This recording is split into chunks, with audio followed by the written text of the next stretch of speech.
My wife and I met on a blind date. The first time we saw each other, we both swore we'd never been in a serious relationship. After getting to know each other for a few months, we were both sold. A year after the wedding, our daughter was born, and life settled into a rhythm, simple and warm. That is, until recently. She started dressing up again, staying out for dinner. A seed of suspicion began to sprout. I was at the kitchen sink, sleeves rolled up, scrubbing a pan, when the sound of the front door opening told me Violet was home. I turned. She was standing in the doorway, wearing a black slip dress. I frowned, taking in her outfit. "You've been getting home so late lately." I skipped my usual, "Did you eat?" and went straight to the complaint, letting my frustration show. Violet was a kindergarten teacher. She used to be home right after school. But for the last month, she'd been rolling in at 7 or 8 o'clock 2 or 3 times a week. It wasn't normal. "Sorry," she said. "We got a new teacher at school, and she's really enthusiastic, always organizing staff dinners." She came up behind me and wrapped her arms around my waist. "I know it's been hard on you, handling everything with the baby alone." A faint, unfamiliar perfume wafted from her, and my stomach dropped to the floor. They say a woman's intuition is sharp, but a man's isn't half bad either. What kind of work dinner required perfume? I didn't ask. Once a woman starts lying, she'll just bury you in more lies until you finally tear everything down. I'd have to find out the truth myself. Later that night, after our daughter was asleep, I reached for Violet. I'm an indie author, and recently, the market has been flooded with stories about ex-wives groveling for a second chance after a divorce. I'd even tried writing one myself, to mediocre success. But the research for that book had been educational. For example, if a woman is cheating, her body will instinctively reject her husband. Violet and I had been married for 3 years. All I had to do was place my hand where it belonged, and she knew what I wanted. To my relief, she didn't pull away. It calmed my nerves just a little. I was relentless that night, channeling all my recent frustration with her late nights into it. Cheating or not, our life was becoming unbalanced. The problems of ordinary people aren't always about infidelity. It's the daily grind, the bills and the chores that forms the backdrop of a life. Because I work from home, writing my novels, the housework naturally fell to me. Violet left for school early, so I'd get her daughter fed, then do the laundry, clean the house. An hour would vanish just like that. I'd sit down on my laptop, struggle to get 2 hours of writing in, and then it was time for our daughter's lunch, her nap, or afternoon snack. By the end of the day, I barely had any quiet time to write. Violet's month-long disappearing act had wrecked my writing schedule. My readers were getting restless, leaving comments asking if I was about to ghost them on the story. But that night of passion didn't erase my doubts. The next day, I dropped our daughter off at my parents' house. Around the time Violet's school let out, I took an Uber and had the driver park a little ways down the street from her car. When Violet drove off, I told the driver to follow her. About 15 minutes later, her car pulled into the parking lot of Target. I put on a face mask and followed her from distance. I watched her walk inside, and then I saw her meet a man. They didn't hold hands or anything, but they stood close, too close. Closer than the safe distance between a man and a woman who were just friends. In that moment, I knew my marriage was over. After I graduated from college, my parents, just like my aunts and uncles did with my cousins, started pushing me into the dating scene. I resisted at first. Who doesn't dream of a romance that starts with a spark, something magical? I imagined meeting my future wife like this. I discover some hidden gem of a speakeasy and meet a beautiful, witty bartender. After a few weeks of trading stories over the counter, I'd finally work up the nerve to ask her out.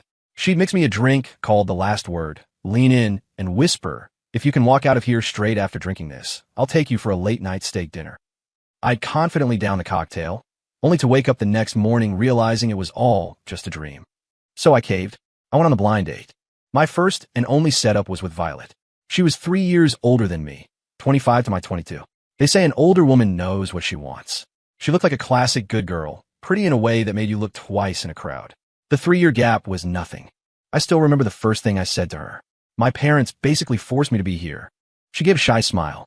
"Wow, me too." The awkwardness evaporated. We just started talking. We talked about our jobs, our hobbies, our habits, places we'd been, music we liked. She said she loved that Virgos were so clean and organized. I told her the date on my driver's license was a typo.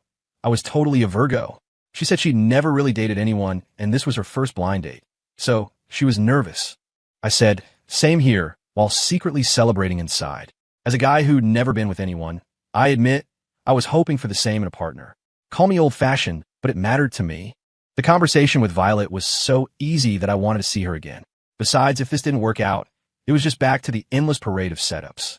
With some gentle prodding from the mutual friend who'd set us up, we shyly exchanged numbers.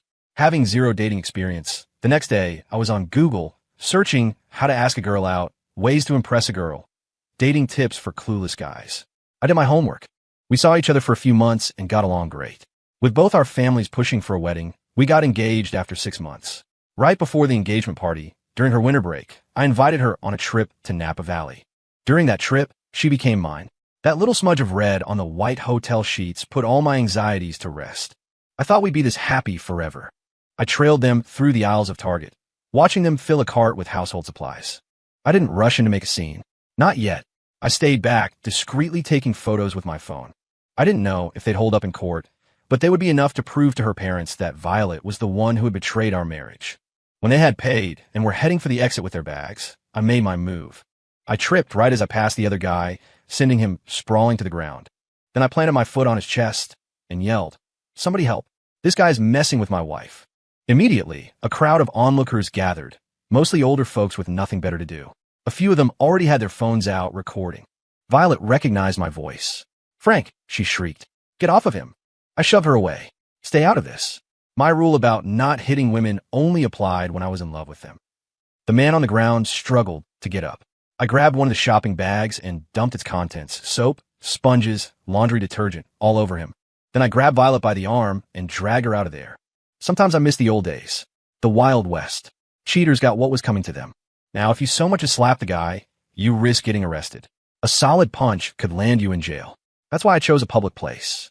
In a crowd like that, his first thought wouldn't be to call the cops. It would be how to escape the circle of gawking grandmas. In the car, Violet was silent. It was only when she realized I wasn't driving toward our house that she spoke. "Frank, where are you going?" "What happened to Frank? A minute ago it was just my name. Now I'm your husband again." She looked down, her voice small. "You just jumped out and attacked him." I was scared. Oomph. As we drove on, she saw I was heading toward her parents' neighborhood. Panic flared in her eyes. "Frank, why are you going to my parents' house?" "To talk about the divorce, of course," I said coldly. "Let's get it all out in the open at once. Save your parents from calling me later to ask what happened." She lunged for the steering wheel. "Frank, you've got it all wrong. I wasn't cheating. Let's just go home and I'll explain everything. Okay? It's not what you think," she pleaded desperately. "He's just a friend. He just moved into a new place and doesn't have a car, so I was just helping him move some stuff. That made me even angrier. You were going to his place?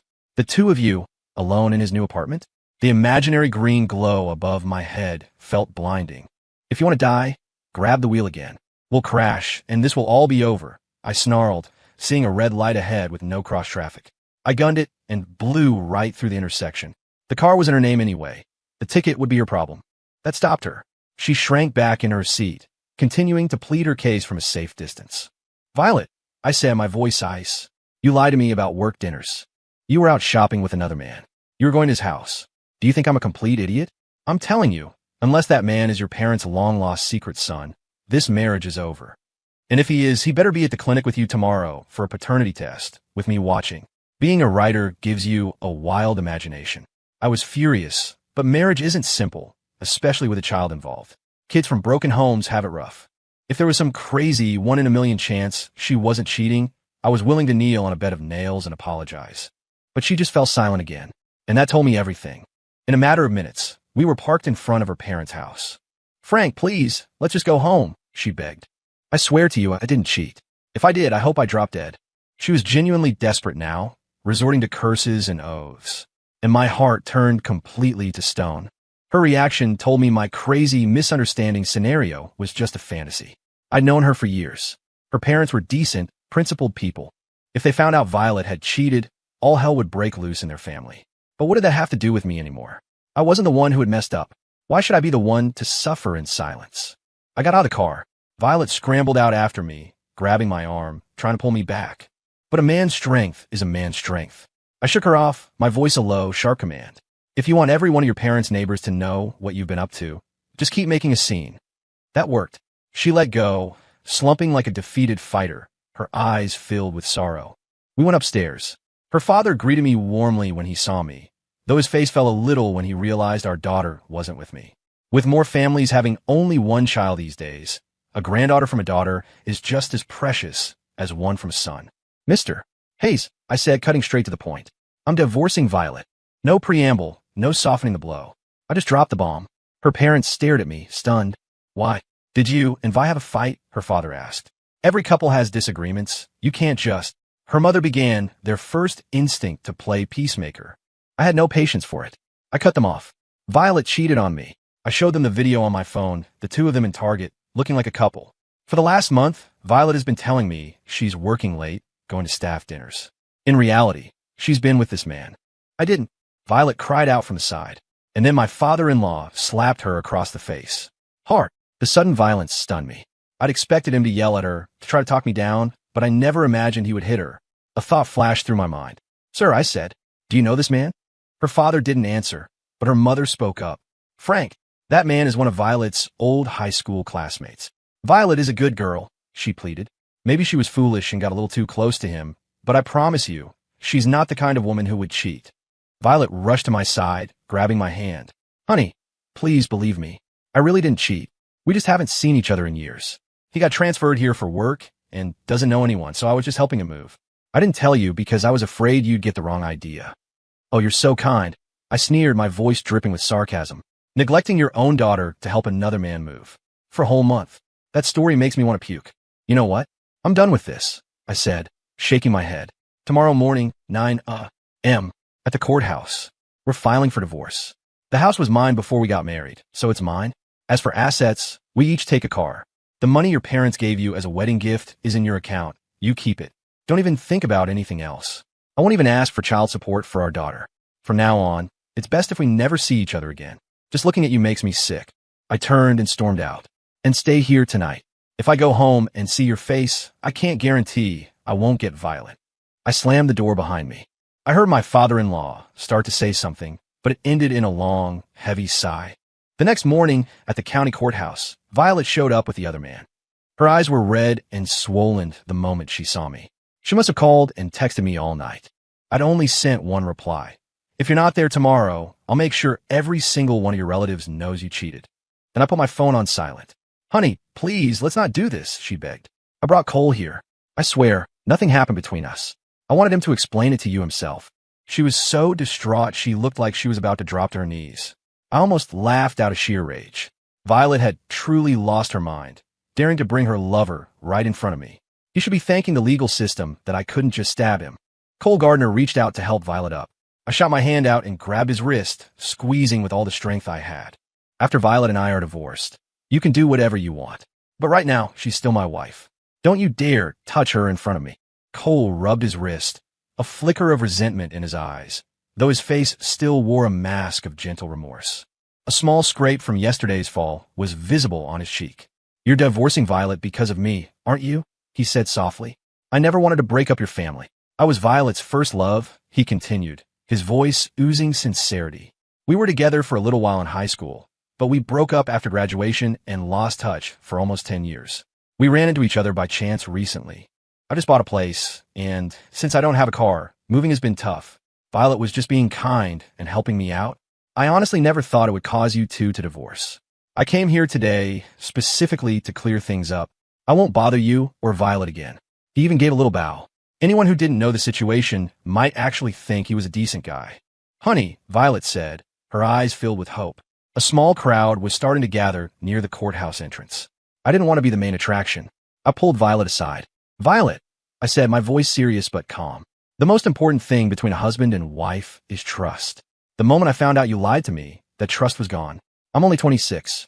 I have a long life ahead of me, and I don't want to spend the rest of it drowning in suspicion and misery. I paused, letting that sink in. Then I offered a small, calculated olive branch. But for our daughter's sake, I'm willing to give you a chance. After we divorce, you can still come see her. We'll give each other a chance to start over, to get to know each other again. If we can rebuild that trust, maybe we can remarry. Then I added the threat. But if you push me right now, I have no idea what I might do. First, the reassurance. Then, the warning. Violet thought for a moment, then nodded and agreed. We went inside and filed the paperwork. We'd have to wait out the mandatory 30-day cooling-off period before we could get the final decree. When we walked out of the courthouse, Cole was still waiting by the entrance. He had come with Violet, so naturally, he expected her to give him a ride back. But Violet, probably trying to show me she was serious about changing, said, Cole, I'll just call an Uber for you. I saw his face fall just for a second. When I got home, Violet was already there. Where's our daughter? I asked.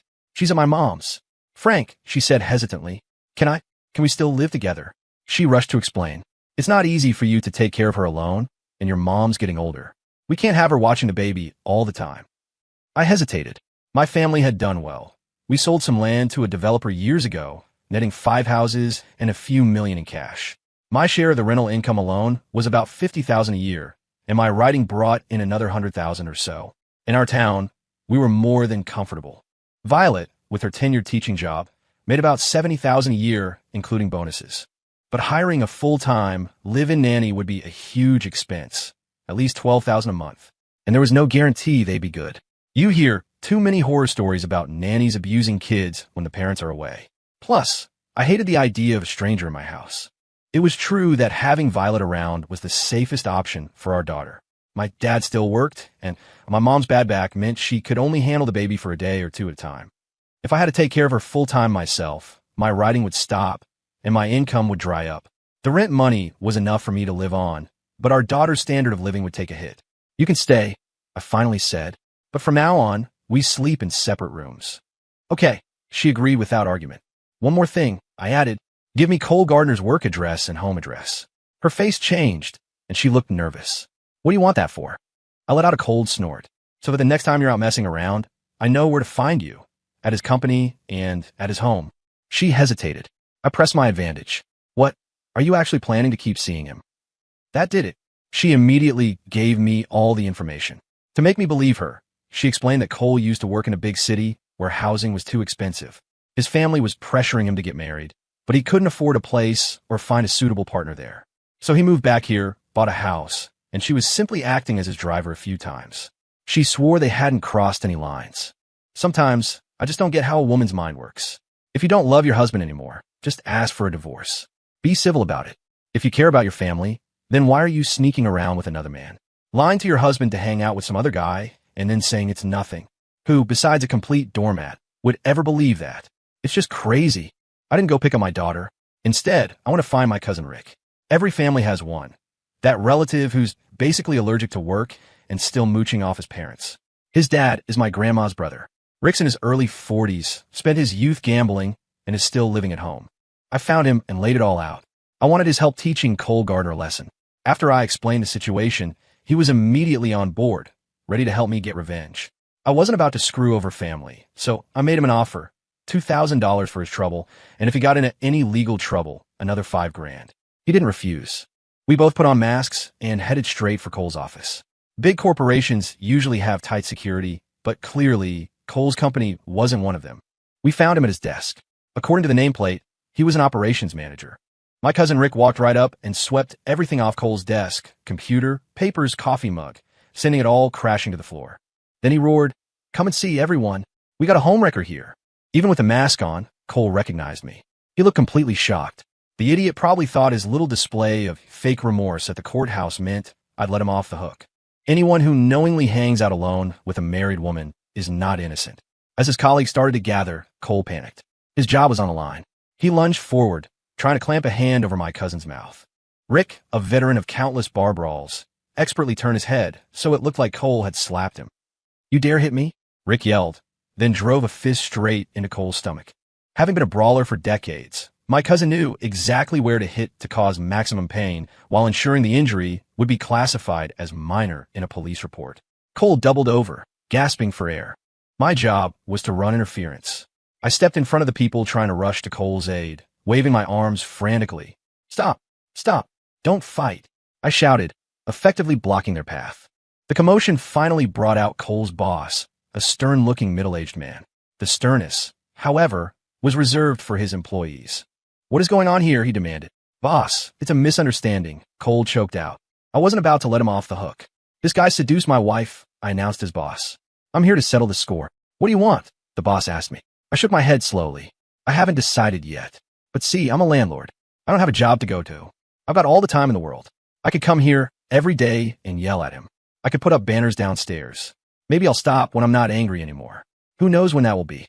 The boss's face turned grim. He looked at Cole and said, "You're fired." If I came to cause a scene every day, he wouldn't be able to run his business. What a great boss. Citing the damage to the company's reputation, he didn't even offer Cole a severance package. Frank, are you insane? Cole cornered me outside his now former office, his eyes bloodshot, looking like he wanted to eat me alive. All she did was help me move some boxes. You had to come to my company and ruin my life? Are you happy now?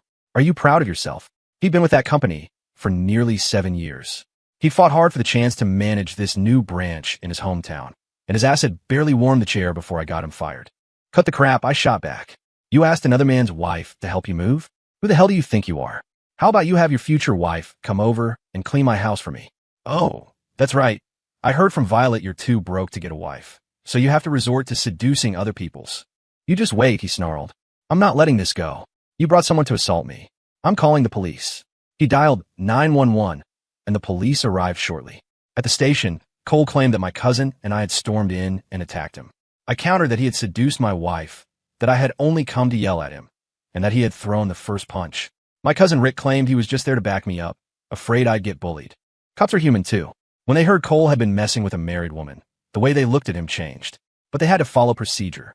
They reviewed the office security footage. The video clearly showed that while my cousin had knocked stuff off the desk, Cole was the one who made the first physical move.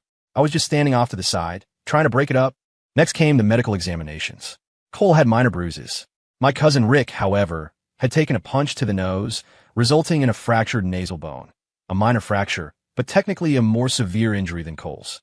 If this went to court, Cole would likely have to pay my cousin tens of thousands in damages. Since it was a civil dispute, the police recommended we settle it privately. After some back-and-forth negotiation between Rick and Cole paid my cousin $30,000, and they signed a mediation agreement. I felt bad that Rick had gotten hurt and was planning to give him some extra money, but he pulled me aside and told me on the sly that he did it on purpose. He used to run scams like that all the time, but had stopped a while back so his dad wouldn't worry. Since he was short on cash, and it was for my sake, he figured he'd make a little profit. In the end, after a lot of arguing, he only accepted the original $2,000 I'd promised him. When I got home, Violet was already back and had picked up our daughter from my mom's. I hadn't told my mother about the divorce yet, so she wouldn't have thought anything of it. Most people of her generation are all about reconciliation, not divorce. Unless I showed her undeniable proof, like a video of them kissing, she would have 100% told me to give Violet another chance. So, my plan was to finalize the divorce first and then break the news. I had Violet under control for now. She was too ashamed to admit her mistake to anyone. Once the divorce decree was in hand, I'd deal with the family fallout. For the first time in ages, she had cooked dinner. After we ate, she quietly cleared the table and went to do the dishes. I put our daughter in her playpen and went to my study to write. Divorce or no divorce, I couldn't miss my deadlines. The dark fantasy novel I was working on was getting decent reads. If I could push it past 1 million views, I could probably take a year or 2 off after finishing it. When I finished writing for the night, Violet was still awake, clearly waiting to talk to me. Cole called me, she said, her voice low. He said he got him fired and had someone beat him up. A cold laugh escaped my lips. What? You feel sorry for your lover now? The color drained from her face. No, that's not it. I just feel like he didn't really do anything. Isn't this going too far? When he was seducing another man's wife, did he ever stop to think if his actions were going too far? I snapped. And don't give me that we were innocent crap. Unless you were the one who deliberately seduced him and hid the fact that you were married, he's not clean in this. I didn't, she retorted, her voice rising instinctively at the words deliberately seduced. She nearly woke our daughter. I shot her a glare, then picked up our sleeping child and carried her to my room. A month passed like that. Violet and I were like roommates living under the same roof. I never spoke to her unless I had to. She started coming home on time every day, as if she'd cut off all social contact, her life revolving only around our home. But it didn't change my mind about the divorce. On the day we were to get the final decree, she tried to talk me out of it. I have no patience for pointless arguments. I cut her off with a single sentence. If you hadn't called me that day to question me on Cole's behalf, maybe I would have reconsidered our relationship. I paused, letting the blame settle squarely on her shoulders. Now, I need a lot more time to trust you again. After that, she had nothing left to say. Time flew by. 1.5 years later, on the day our daughter started kindergarten, I packed up all of Violet's belongings, hired a moving company, and had everything sent to her parents' house. When she came home that evening, she found her closets empty and the front door lock changed. Frank, what are you doing? She cried through the door. What do you mean? Did you forget we're divorced? I said from the other side. Our daughter is in kindergarten now. I can handle drop-offs and pick-ups myself. I don't need you anymore. You can go back to your parents' place. But we were doing so well, she stammered. For the last year and a half, I've come home on time every day. I haven't had any contact with Cole. Haven't you forgiven me yet? Forgive you? Do you think what you did is something that can just be forgiven? I yelled back. If her daughter wasn't so young and I had someone watch her, I would have kicked you out a year and a half ago. Ignoring her sobbing, I locked the deadbolt and called her father to come and get her. Our daughter started crying, wailing for her mommy. I had already prepared my speech. Mommy made a mistake, so Daddy and Mommy have to live apart now. I told her, hating the manipulative words coming out of my mouth. You have to choose if you want to live with Daddy or Mommy. If you stay with Daddy, Mommy can come visit you anytime. But if you go with Mommy, you won't have a daddy anymore. Threatening my own child. I felt like a scumbag, but I couldn't get over it. Forgiving an unfaithful wife isn't a one-time event. It's something you have to do over and over again, every time you remember. Maybe Violet never physically cheated, but during that month she was secretly meeting Cole. Her heart had definitely strayed. The only difference between an emotional affair and a physical one is time. The little girl wanted her mommy, but she wanted her daddy too. In the end, she gave in. Kids are smart. Her new kindergarten was the same one where Violet worked. She could see her mom every day at school, but if she chose to live with her mom, she wouldn't see her dad. She couldn't bear to lose either of us. Violet cried outside the door for a long time before her father finally came and took her away. Cole Gardner was getting engaged. This was excellent news. I never planned on just letting him off the hook. I'm not some billionaire CEO from a novel. My power is limited. I could have him shipped off to some godforsaken place. But I can be petty. A gentleman's revenge can wait 10 years. A petty man's revenge starts immediately. He ruined my marriage, so I was going to ruin his. I got his address from Violet a long time ago. I bribed a few of the elderly women in his neighborhood, telling them I'd give them $2,000 if they let me know the day Cole had a big event at his house. For women who would queue up at dawn for a carton of discount eggs, it was an offer they couldn't refuse. Today was Cole's engagement party. I got the text from my contact and showed up early with a megaphone, waiting in my car near his house. After confirming it was indeed an engagement procession, I followed the line of cars to the hotel. At the entrance, a large photo of the bride-to-be looked vaguely familiar. I probably knew her, but I couldn't place the face. Whatever. Not important. I was saving her from scumbag. I was basically doing a good deed. I wore a mask and found a seat in a dark corner, stashing the megaphone under the table. When the host took the stage, I grabbed it, rushed onto the platform, and began my speech. Over the past year and a half, I'd pieced together the full story about Violet and Cole from her and my former father-in-law. They had a thing in high school, and when the school called their parents about their suspected relationship, it turned into a soap opera. My ex-father-in-law discovered that Cole was the son of his wife's first love. After Cole's mother died in childbirth, his father had apparently tried to get back with my ex-mother-in-law, leading to several fights between the two men. It was a full-blown family feud. My ex-father-in-law had forced Violet to break things off with Cole, threatening to disown her. He then watched her like a hawk, even through college, to make sure they never spoke again. The pressure made Violet withdrawn and depressed for years, which is why she never dated before me. Then she was pushed into the blind date with me. We hit it off, and her father thought the whole Cole business was ancient history. He never imagined the guy would resurface after Violet was married. Violet had also confessed to me that she felt a lingering sense of injustice over how her father had torn them apart. So when Cole found her, she didn't refuse him right away. She agreed to help him set up his new apartment, thinking of it as a way to find closure, a final chapter to a childhood dream. She even swore on her mother's life that nothing physical had happened between them. This groom, I boomed through the megaphone, my voice echoing through the banquet hall, was seducing my wife just a year ago. Is this really the kind of scumbag you want to marry? The room fell silent. They say a dog always returns to its vomit. Marry a guy like this, and you'll be wearing a whole closet full of green hats. For all you know, the bride's already been cheated on. People started rushing the stage to drag me off. My objective was complete. I dodged and weaved through the chaos and made a break for the exit. I hadn't printed out photos or mentioned Violet's name. We all lived in the same city, and bad news travels fast. This was enough. I had to protect my daughter from the fallout of her mother's ruined reputation. If the bride was a fool in love and insisted on marrying him anyway, I'd just have to start harassing her next. As I passed the bride, I leaned in and whispered, "Every word I said is true. If I'm lying, may all my instant ramen packets come without seasoning." To my shock, she reached out and ripped my mask off. I covered my face and fled. That afternoon, I got a call from my ex-father-in-law. Cole and his family had stormed over to their house to cause trouble. By the time I arrived, a furious Cole charged at me and threw a punch. I was ecstatic. I leaned right into it, letting his fist connect with my nose. Blood gushed everywhere. Violet and her father rushed to shield me as I calmly lay on the ground and dialed 911.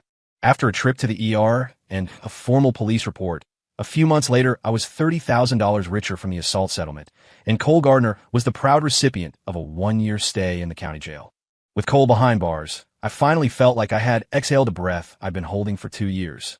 Violet's look for me was now a mix of fear and awe. She never mentioned getting back together again. She just wanted me to stop. If I kept this up, even if she was innocent, all of her relatives would be convinced she'd had an affair. Then, something unexpected happened. A woman showed up at my door. "Frank Miller, get out here. Who are you?" I asked, opening the door. The woman standing there was wearing a white sundress. She was slim with a delicate face, a certified beauty. I couldn't place her. "It's me, Zoe Reed." My mind blanked. "Your high school classmate? You crashed my wedding not too long ago. Did you forget me that quickly?" "Zoe, it was you. You were the bride." The pieces clicked into place. "Your makeup was so heavy that day, I didn't even recognize you. We used to call you Dumbo because of your ears." In high school, her ears stuck out, so that was her nickname. "Go to hell," she said, kicking me lightly in the shin. "And don't call me that. So what can I do for you?" She put her hands on her hips. "You ruined my wedding. What do you think I want? You came to thank me?" I replied, completely unfazed. She rolled her eyes. "Yeah, right. You helped me identify a scumbag. So this humble maiden has come to offer herself in return." "Whoa, whoa, whoa. Don't mess with me," I said, taking a step back. "I'm a divorced single dad. What did you possibly see in me?" Zoe's family background was a mystery to me, but she was an only child, just like Violet. With her looks, she could easily find someone else. "What else?" "I'm into guys who get cheated on, apparently." "Wait, I helped you dodge a bullet, and now you're holding it against me?" "I'm serious," she said, her expression changing. Then she told me her story. She had a serious boyfriend in college. They did long distance after graduation while she worked on convincing her parents to let her move to a city. When she finally got their blessing, she decided to surprise him. She showed up at his apartment unannounced and walked in on a scene that would be burned in her memory forever. Her boyfriend was engaged in a bizarre fetish scene involving milk and another woman. She broke up with him on the spot. After a few years of healing, she gave in to her parents' pressure and started dating again. She found Cole, who seemed like a safe, down-to-earth guy. And then he turned out to be another scumbag. She was, in her words, a jerk magnet. Now she was 29, her engagement was off, and her parents were already pushing her back into the dating scene. She was terrified of meeting another bad guy. So she thought of me. A guy who's been cheated on isn't likely to do the same to someone else, right? I was silent for a moment, weighing her proposal. Seeing me hesitate, she added, "And don't worry, I'll treat your daughter like my own." I narrow my eyes. "You're a damn good judge of character." After I agreed, Zoe practically dragged me to the courthouse to get a marriage license. Luckily, since I wore a mask when I crashed her wedding, none of her relatives knew it was me. Even if a few thought I looked familiar, they weren't rude enough to bring it up. The day before the wedding, Violet asked to meet me at a coffee shop downstairs. I cleared it with Zoe and went. Violet looked exhausted. "I heard you're getting married. Congratulations." "Thanks." She hesitated. "Since you're getting married, could you give me custody of our daughter?" I was surprised. "Why? Having a child would make it harder for you to remarry, wouldn't it?" Violet shook her head. "I don't think I'll ever get married again. If you give me our daughter, I promise I'll stay single for the rest of my life." "I'm sorry," I said, shaking my head. "I have no right to stop you from seeing her, but if we went to court, considering my financial situation, I would still get full custody. I love my daughter more than anything. If I didn't, I wouldn't have gone after Cole so relentlessly while letting Violet off relatively easy, all to keep our daughter's life free of scandal. Is there no room for discussion?" "I wouldn't even ask for child support," she pressed. "You don't have to pay child support now if you don't want to," I replied, standing firm. She fell silent. Just before we parted ways, she asked me one last question. "Frank, when you married me, was it because you loved me, or was it just because it was the right thing to do?" A sudden gust of wind blew a strand of hair across her face. Through it, she read my lips as I formed the silent answer. "Love. Wait, how are you a virgin?" I asked, pointing at the telltale red stain on the bedsheets, staring at Zoe in disbelief. "I never married those other 2 guys, did I?" "So of course I am," she said, pinching my arm in protest. I leaned down and whispered in her ear, "Okay, then I'll be gentle." Inside my head, I was screaming. I hit the jackpot. I wasn't a virgin anymore myself, so I had no such expectations for a second wife. But Zoe had just given me the most incredible surprise. A year later, I heard Cole was out of prison. Worried he might try to get revenge, I asked my cousin Rick to keep an eye on him for a while. After all, I had destroyed his career, ruined his engagement, and married his fiancée. The move turned out to be more effective than I could have imagined. The moment Cole saw my cousin, he reacted like a rabbit seeing a hawk. He sold his house, packed up his dad, and skipped town. In the years that followed, Zoe and I had another daughter. My older girl adored her little sister, constantly asking why her hands were so tiny and when she would be big enough to play. Zoe, true to her word, treated both of them with equal love. Violet never remarried, just as she'd said. Whenever she wanted to see our daughter, she'd take her to her parents' house for the weekend. As our younger daughter got a little older, Violet would even watch both of them for a bit, giving Zoe and me time for a date night. Side story. Violet's perspective. Reader discretion advised. This section attempts to explain the character's actions. If you prefer her to remain the villain, please skip. My name is Violet Hayes. I am a product of a classic, high-pressure American upbringing. From a very young age, my life outside of school was a blur of tutoring, extracurriculars, and endless homework. My mother was relentlessly demanding.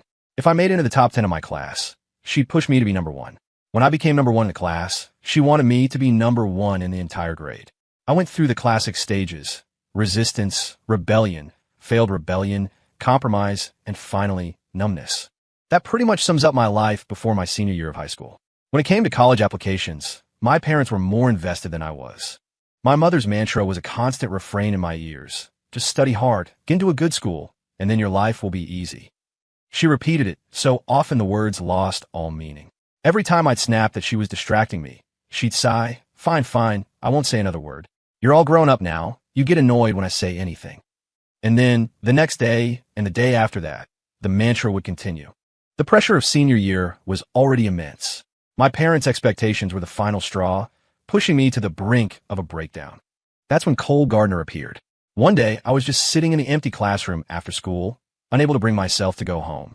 He was passing by and peeked in. Hey, shouldn't you be heading home? I ignored him at first, but he was persistent, asking if something was wrong.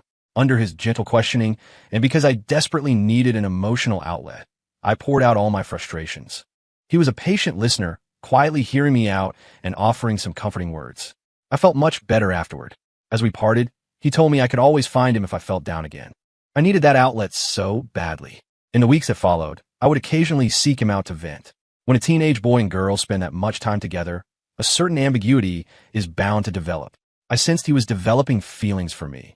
But before he could ever confess them, our parents were called into the school. When I found out his father was my mother's high school sweetheart, I felt like I was in a bizarre sitcom. It was just too ridiculous. My father, completely losing his composure, got into a physical fight with his dad in the principal's office, convinced that Cole was a plant sent by his father to sabotage my grades as revenge for stealing my mother all those years ago. My dad has such a flair for the dramatic. He really missed his calling as a screenwriter.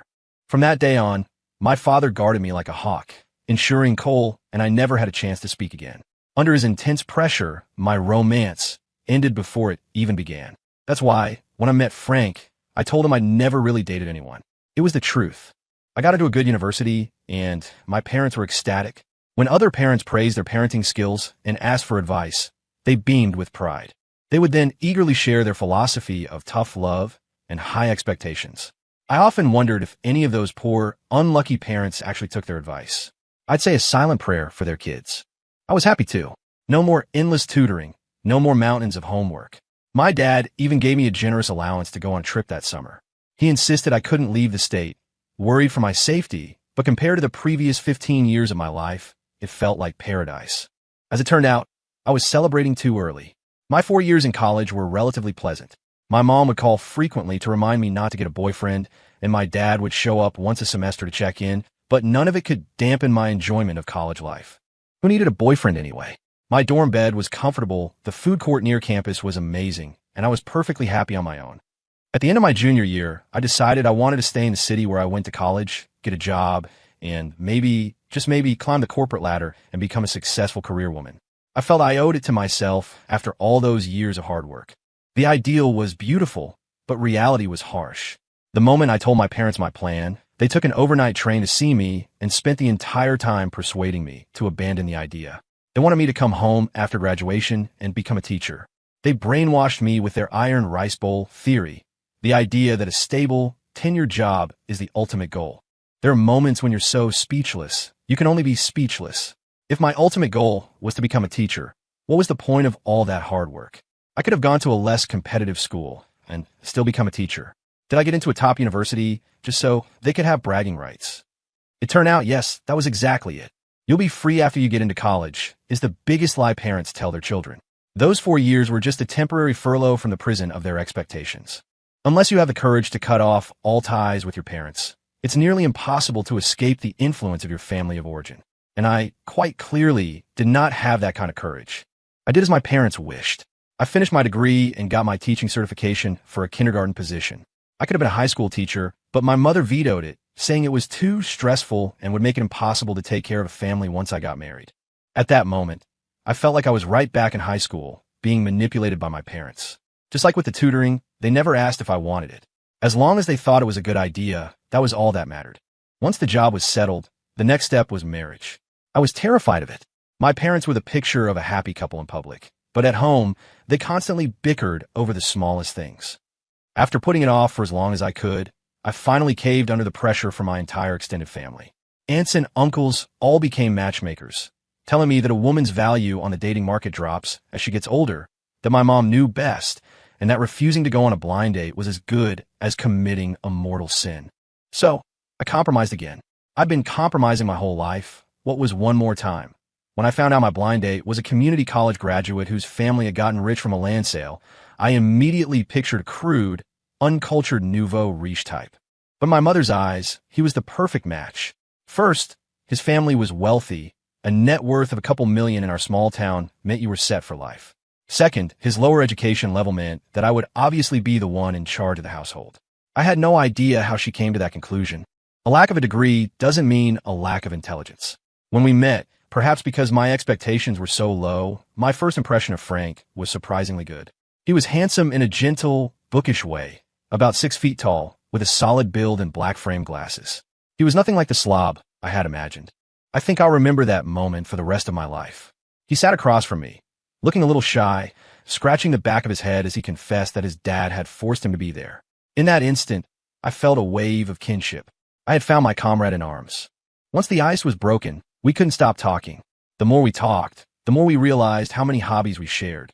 The only difference was that my hobbies were just hobbies, while Frank actually pursued his. When I learned he was 3 years younger than me, my first thought was whether he would think I was too old. But his eyes seemed to see right through me. He casually remarked, "They say an older woman knows what she wants. If we started dating, could I call you my older sister?" I shot him a playful glare and dismissed my worries. After we exchanged numbers, he started texting me. Not the boring, "Hey, what's up?" kind of text, but direct invitations to go out on the weekend, discussing fun places to go. Sometimes I wondered if he was some kind of player in disguise. But then he'd say something completely clueless, like the time he was staring at my legs. When I shyly asked what he was looking at, he replied, "The muscle on your thigh just jiggled." It was really funny. God, I wanted to punch him.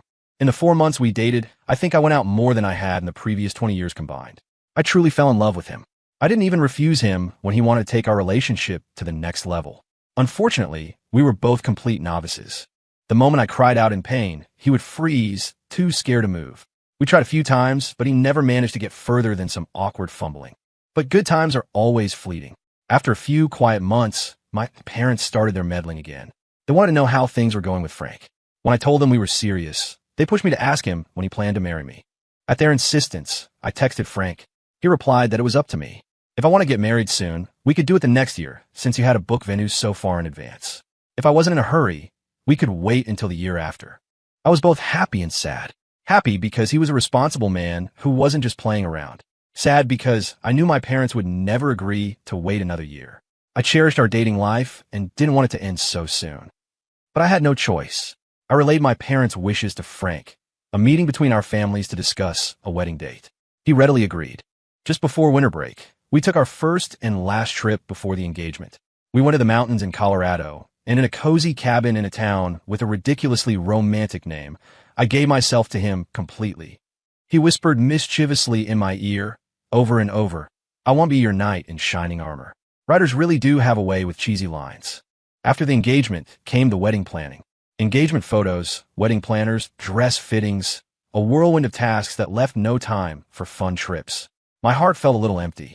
But the thought of our honeymoon, he promised to take me to see the northern lights in Iceland after the wedding, gave me something to look forward to. I'd never been out of the country before. Life, however, is full of surprises. 3 months before our trip, I found out I was pregnant. The news didn't fill me with joy. My first thought was the trip. The flight to Iceland alone was a long haul. There was no way I could do that while pregnant. This might be my only chance to travel abroad for years, maybe even a decade. I wanted to have an abortion, recover, and then have a baby after our honeymoon. I told Frank my idea. I could see the hesitation in his eyes, but in the end, he agreed. But fate had other plans. At the clinic, I ran into a relative who found out I was pregnant. He told my parents, who immediately called, demanding to know why I hadn't told them such big news. I had no choice but to tell my mom about my plan to terminate the pregnancy. She rushed over to stop me, bringing my mother-in-law with her. Frank had managed to get his mom on our side, but my mother was a brick wall. In the end, we canceled the flights and the tour. I stayed home and focused on a healthy pregnancy. 9 months later, I gave birth to a daughter via C-section. The recovery was brutal. After the birth, I became incredibly dependent on Frank, but his attention was now almost entirely on our daughter. It left me feeling a little lost. As our daughter grew, I was once again forced to compromise with life. The woman who used to put on makeup before leaving the house slowly disappeared, replaced by a tired mom who shuttled between work and home. My parents both worked and couldn't help much with the baby. My mother-in-law, despite her own health issues, came over every day to help with cooking, and I was grateful. But Frank would disappear into his study to write as soon as I got home, not emerging until 11 at night. We were a loving couple living under the same roof, yet we barely exchanged a few words a day. I knew he was feeling the financial pressure of having a child. I could have tolerated the darkness if I had never seen the light. But having been nourished by Frank's love, this monotonous, predictable life felt like a daily torment. What made it worse was that I saw the look in his eyes change. In the beginning, there was a shyness when he looked at me. After I gave myself to him, his eyes were filled with passion. He was like a puppy in heat, wanting me whenever and wherever he could. Now, his gaze was calm, placid, devoid of any emotion. I hated it.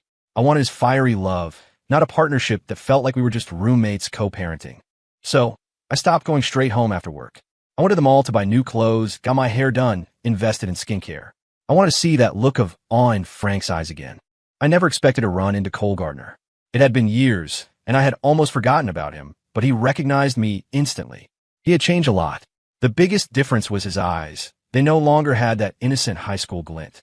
Now, they held a predatory hunger, a look that made me feel like he wanted to devour me. It was a dirty look, but I perversely enjoyed it. It was proof that I was still attractive. He was overly familiar, asking about my life. I gave him short, non-committal answers. After a few minutes, I said I had to get home. When he learned I had my own car, he asked for a ride. At that moment, I'm not sure what I was thinking. Maybe it was guilt over how my father had treated his. I agreed. In the car, he casually mentioned that if my father hadn't intervened back then, I might have been his wife now. I wasn't some naive girl. I knew exactly what he was doing. He knew I was married and was looking for a consequence-free fling. Men love other men's wives because there's no commitment. I despised him for it. And yet, when he started criticizing my parents' controlling nature, validating all the resentment I'd held for years, I felt a secret, guilty thrill. So when he asked if I could help him move in the coming days, I hesitated for a moment, and then, inexplicably, I agreed. When I got home, Frank glanced at me. I'm sure he noticed my new hairstyle and clothes, but he said nothing, just disappeared back into his study to write. It was a huge blow to my ego. The next day, Cole asked for my help again. Since I'd already agreed, I drove over and picked him up. He still looked at me with that same obsessive gaze. The validation I failed to get from Frank, I found in Cole. That small bit of satisfaction made me accept his next few invitations. But each time, I only dropped him off at his door. A woman alone needs to be careful. I was afraid of what might happen if I went inside. After all, I only wanted some emotional reassurance from him. I had a daughter and a husband. I would never do something to destroy my family. I probably saw Cole 5 or 6 times. Then came that night when Frank was all over me, a desperate, wild passion that left me more satisfied than I had been in years. I thought my efforts to look good had finally worked. Cole, the tool, was no longer needed. The next time he asked for help, I planned to tell him clearly that we needed to stop seeing each other. Since nothing had happened between us, I wasn't afraid of him making a scene. I never imagined Frank would follow me. He saw me leaving Target with Cole, attacked him, and immediately accused me of cheating, demanding a divorce. I tried desperately to explain, but he wouldn't believe me, not even when I swore on my own life. He took the video of us to my parents, and my dad, seeing Cole's face, slapped me, instantly convinced I was guilty. At that point, my mind was a mess. I kept thinking nothing happened. If I could just explain it, he would forgive me. In my panic, I made another terrible decision. I brought Cole to the courthouse to explain things to Frank. It wasn't until much later that I realized how stupid that was, especially when Cole claimed he was my first love when we had never even dated. Frank offered me a chance. If I agreed to the divorce first, he would be willing to give us an opportunity to rebuild our trust. He told me not to push him. I felt I had no choice, so I signed the papers. His agreement to let me continue living at home gave me a sliver of hope that we could fix things. But then, the very next day, he went and got Cole fired. When I found out, I thought Cole may have had bad intentions, but he never got anything from me. Was getting him fired going too far? I mentioned it to Frank. He shot back. What? You feel sorry for your lover? I realized I'd said the wrong thing again. I immediately blocked Cole's number and cut off all contact. For the next year and a half, though Frank never touched me, he wasn't hostile either. He still gave me money every month for our daughter's clothes and formula. I thought that, eventually, he would accept me again. I never expected that on our daughter's first day of kindergarten, he would kick me out and have my father come pick me up like a piece of unwanted luggage. I cried for a long time before I remembered what he had said at the courthouse. The most important thing between a husband and wife is trust. The moment I found out you lied to me, that trust was gone. I'm only 26. I have a long life ahead of me, and I don't want to spend the rest of it drowning in suspicion and misery. I finally understood. He had made his decision way back then. Later, after Cole came to our house and caused a scene, I found out that Frank had also ruined his wedding. Cole didn't know where Frank lived, but his father knew where my parents lived, so they came to our door. That confrontation not only cost Cole a hefty settlement, but also landed him in jail. Not long after, I heard Frank was getting remarried. After some digging, I discovered that the woman was Cole's ex-fiancée. A wave of jealousy washed over me. Even though I knew it was impossible, I couldn't help but wonder if they had gotten together before Frank and I were even divorced. It was then that I truly understood why Frank had insisted on the divorce. Once suspicion is born, the verdict is already in. The most important thing in a marriage is honesty. Regardless of my intentions, secretly meeting a man with whom I had a complicated past was something that could never be seen as innocent. If I, even after all this time, couldn't calmly accept another woman in his life, how could I have expected him to tolerate me meeting Cole behind his back? Unfortunately, I learned this lesson far too late, and my mistake was irreversible. To his credit, Frank was a decent man. In all his acts of revenge, he never dragged my name through the mud. When people asked, he would just say, "We weren't compatible." The day before his wedding, I met with him, afraid that his new wife wouldn't be good to our daughter. I wanted to discuss custody. As I expected, he refused, but he promised I could see her every week, so I didn't push it. I had learned by then that once Frank made a decision, a team of wild horses couldn't change his mind. Before the divorce, his easygoing nature was a product of his love for me. As we were leaving, I asked him if he had married me out of love or convenience. I already knew the answer. I just wanted to hear him say he loved me one last time. After Frank remarried, my parents started pressuring me to find someone new. This time, I stood firm, using the excuse that being a single mom would make it difficult to date, but the truth was I refused. For once, I would not be my parents' puppet, their obedient little girl. I gave them back the money they had given me, rented my own apartment, and slowly got used to living alone. I offered to pay child support, but Frank refused, saying his writing income had increased and he didn't need it. My own salary was more than enough to support myself. Frank's new wife is a wonderful person. My daughter adores her. At kindergarten, she proudly tells everyone she has two moms. I once overheard another kid tell her, "Your dad is awesome." I couldn't help but laugh, a genuine, heartfelt laugh. After saving up for 2 years, I took a solo trip to the country Frank and I were supposed to visit for our honeymoon. My English is terrible. I had to use a comical series of hand gestures just to buy a souvenir. But my heart was full. I knew I had finally escaped the cage that had confined me for nearly half my life.